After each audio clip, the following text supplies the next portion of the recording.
बिस्मिल्लाहिर्रहमानिर्रहीम। अस्सलामुअलैकुम। स्टूडेंट, कैसे हैं आप सब? उम्मीद है आप सब खैरियत से होंगे और ईमान की बेहतरीन हालत में होंगे। उम्मीद करती हूँ आपने अपना कल का लेसन लर्न कर लिया होगा और होमवर्क जो है वो राइट करके डेट लगा के KPS के साथ शेयर किया होगा और आपको रिस्पॉन्स मिल चुका होगा। आज भी ऐसे ही कीजिएगा। होमवर्क नीट क्लीन होना चाहिए और जिस डेट का होमवर्क हो ना ट्राई करें उसी दिन की आप डेट लगाएं, ठीक है। और जो आपको राइटिंग पैटर्न प्रोवाइड किया गया है उसको फॉलो करें। एक तो राइटिंग अच्छी हो जाएगी, एक ये है कि आप की स्पीड जो है वो भी बढ़ जाएगी, ठीक है। तो आज के टॉपिक की तरफ आते हैं। आज का जो हमारा टॉपिक है पेज नंबर 91 सॉल्यूशन, और इसके साथ आप करेंगे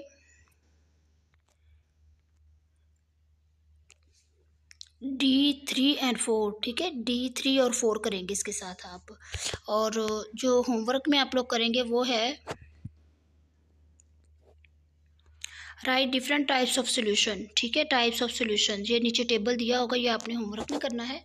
और जो SLO है हमारा वो है describe solutions of different components. सही, सोल्यूशन का बताना है, इसके डिफरेंट कंपोनेंट्स बताने हैं कि किस तरह से ये सोल्यूशन जो है इसमें कौन कौन से कंपोनेंट मौजूद होते हैं। अब भी हम इसको डिस्कस करते हैं कि सोल्यूशन के अंदर कितने कंपोनेंट्स होते हैं और वो किस स्टेट में होते हैं। तो चलें आज के टॉपिक की तरफ आते हैं। ये कल ना हमारा थोड़ा सा रह गया था एंड से, तो इसमें जो सोल्यूशन की डिफाइन है आप ये कर लीजिएगा। सोल्यूशन क्या चीज़ होता है? होमोजीनियस मिक्सचर होता है। होमोजीनियस मिक्सचर का मतलब जैसे कि हम कल के लेक्चर में डिस्कस कर चुके हैं कि उसमें जो कंपोजिशन होती है ना, जो उसकी रिमेन सेम रहती है और उसमें जितने भी मीन के हम एलिमेंट्स यूज़ कर रहे होते हैं या जो भी चीज़ जितने भी सब्सटेंस इसमें यूज़ हो रहे होते हैं ना, वो सारे के सारे इवनली डिस्ट्रीब्यूट होते हैं, ठीक है। तो अगर सोल्यूशन की डिफ़ाइन करनी यहाँ से करेंगे कि होमोजीनियस मिक्सचर जो इस तरह से तैयार होता है जब एक सब्सटेंस को किसी दूसरे सब्सटेंस में डिज़ोल्व करते हैं, इस तरह से डिज़ोल्व करते कि उसकी प्रॉपर्टी मीन के पूरे सोल्यूशन की प्रॉपर्टी इवनली डिस्ट्रीब्यूट होती हैं पूरे सोल्यूशन के अंदर। आगे इस बात की समझ मीन के जब दो कंपोनेंट्स को इस तरह से डिज़ोल्व करें कि उसकी जो प्रॉपर्टीज़ हैं वो सारे सोल्यूशन के अंदर इवनली डिस्ट्रीब्यूट हो, इनके पूरे सोल्यूशन की प्रॉपर्टीज़ एक जैसी हो, तो सोल्यूशन बन जाता है, ठीक है। ये डिफाइन सोल्यूशन, ये डिफाइन दी हुई है, यहाँ पे लिख लें आप डिफाइन सोल्यूशन। नेक्स्ट जो है सोल्यूशन। अब वो क्वेश्चन का जैसे कि SLO है आज का हमारा कि कंपोनेंट्स कितने होते हैं। सोल्यूशन के 2 कंपोनेंट्स होते हैं बेटा, एक इसमें सोल्यूट और दूसरा सोलवेंट। सोल्यूट जब सोलवेंट के साथ कंबाइन होता है तो सोल्यूशन बन जाता है, ठीक है। अब इसकी एग्जांपल कोई भी देती हूँ आपको। सोल्यूट जैसे कि हम लोग थोड़ी सी शुगर लें, आप ये करके देख सकते हैं। थोड़ी सी शुगर लें और वाटर लें थोड़ा सा। शुगर जो है वो सोल्यूट है और जो वाटर है ये सोलवेंट है।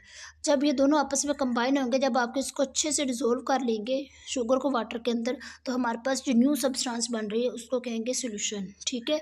तो अब सोल्यूट की डिफाइन कैसे करेंगे, इधर आप लिख ले। पहले क्वेश्चन लिखे, how many components of a solution, के सोल्यूशन के कितने कंपोनेंट्स हैं, ये इधर ऊपर लिख लें। How many components of a solution, इधर नीचे लिख लें। Differentiate between solute and solvent, ये इधर नीचे क्वेश्चन लिख लें। Differentiate between solute and solvent. तो सोल्यूट क्या चीज़ है? वो सब्सटेंस जो कि डिज़ोल्व हो रहा होता है उसको सोल्यूट कहते हैं। जैसे शुगर है वो वाटर के अंदर डिज़ोल्व हो रही है ना, तो डेट इज़ कॉल्ड सोल्यूट। जबकि वो सब्सटेंस जो सोल्यूट को अपने अंदर डिसॉल्व कर रहा होता है उसको सोलवेंट कहते हैं। मीन के वाटर जो है सोलवेंट है और शुगर जो है सोल्यूट है। तो वाटर सोलवेंट है, सोल्यूट को अपने अंदर डिसॉल्व कर रही है। ऐसे ही है ना कि शुगर सोल्यूट और वाटर सोलवेंट, सही है। तो वाटर के अंदर शुगर जो है डिसॉल्व हो रही है। इसके एग्जांपल है लेमोनेड। लेमोनेड स्कंजबी को कहते हैं।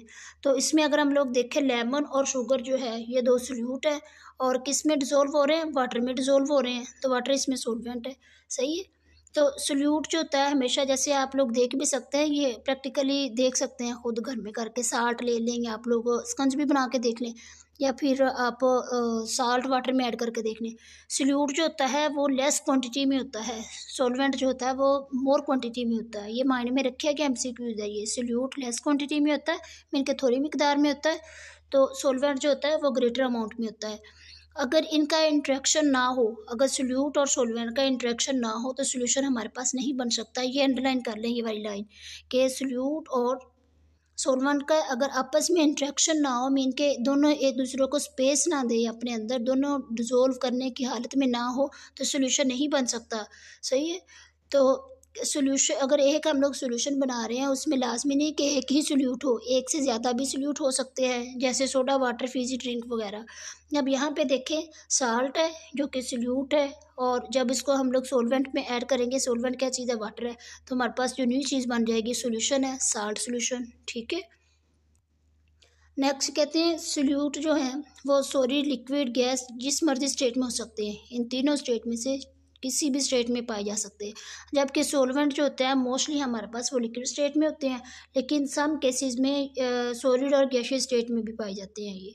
अगर कंपोजिशन देखें डिफरेंट टाइप ऑफ सोल्यूशन की, तो यहाँ पे यही आपका होमवर्क भी है, ये होमवर्क भी आपने करना है।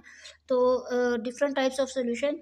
सोल्यूट अगर हमारे पास सॉलिड फॉर्म में है, माइंड में रखें सॉलिड फॉर्म में सोल्यूट कौन सी चीज़ है, सपोज शुगर रख ले, फिर साल्ट रख ले।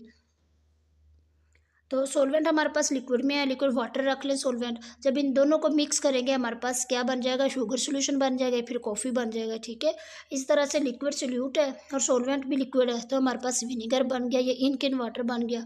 आप बना के देख सकते हैं, ये चीज़ें सारी घर में अवेलेबल होती हैं। इसी तरह से गैस लिक्विड, तो कार्बोनेटेड ड्रिंक बन गया।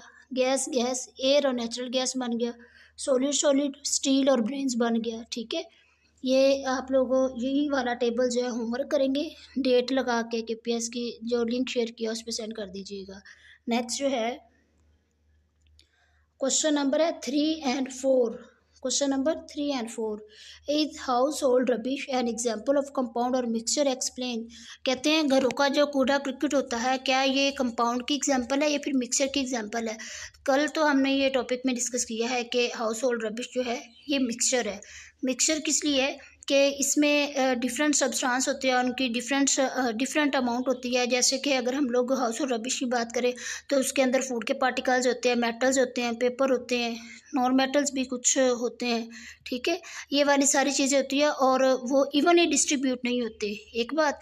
और दूसरी बात ये है कि ये जो इसके अंदर जितने भी पार्टिकल्स होते हैं, जितना भी मटेरियल होता है इसके अंदर, वो सारे के सारे फिजिकली कंबाइन होते हैं, उसमें केमिकली कोई भी कंबाइन नहीं होता। ठीक है। इसका आंसर लिख लीजिएगा कि house hold rubbish is an example of mixture because it has different types of materials like food particles, paper, metals, non-metals, etc.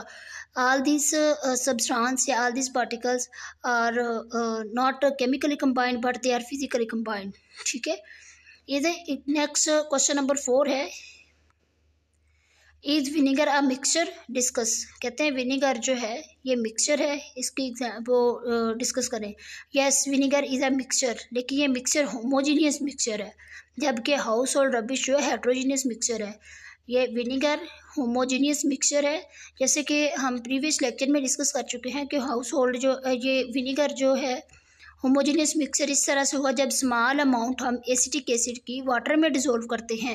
ठीक है। तो हमारे पास एक मिक्सचर बन जाता है, वो होमोजेनियस मिक्सचर होता है।